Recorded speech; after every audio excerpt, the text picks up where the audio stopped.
Welcome students. Today, we will discuss about the product rule of derivative. Let h of x be a function, which includes two functions f of x and g of x is a product.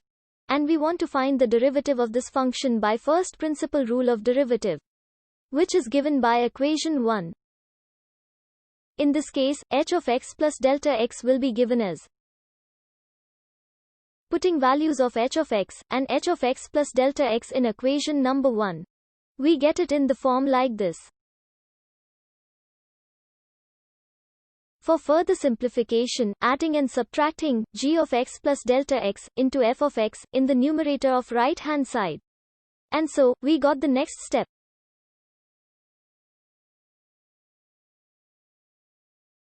Now, taking f of x common from second and fourth terms, while taking g of x plus delta x common from first and third terms, the equation will become like this.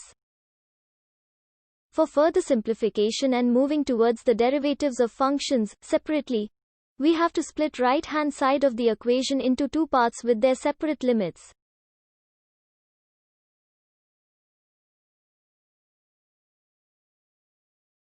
Let's play further with this equation. As f of x and g of x are independent of delta x, therefore taking them outside of the limits, the equation will look like this. After applying the limits, we got the final equation, which is the derivative of h function. The derivative of two functions in product will be equal to first function into derivative of second function plus second function into derivative of first function.